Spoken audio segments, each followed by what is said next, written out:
എന്തുകൊണ്ടാണ് കിഴക്ക് ദേശത്ത് നിന്നുള്ള ജ്ഞാനികൾ ബത്ലഹേമിലെ കൊച്ചു വീട്ടിലേക്ക് ഇത്രയും ദൂരം താണ്ടിയുള്ള ഒരു യാത്ര നടത്തിയത്?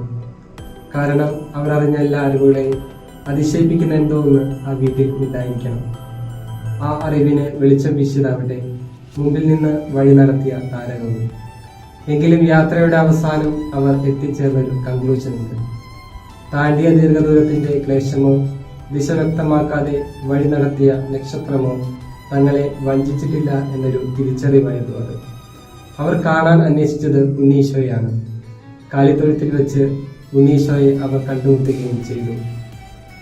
ഈ ഒരു ക്രിസ്മസ് കാലഘട്ടത്തിൽ ഈ ജ്ഞാനികളെ പോലെ ജീവദുഃഖത്തിന്റെ കുഞ്ഞു കുഞ്ഞു ഭാരങ്ങൾ വഹിച്ചുകൊണ്ട് വിശ്വാസമാവുന്ന നക്ഷത്രത്തിന്റെ സഹായത്തോടെ ഉണ്ണീശോ പിറന്നു വീണ ആ കാലിത്തൊഴുത്തിലേക്ക് നമുക്കും ഒരു യാത്ര നടത്താം.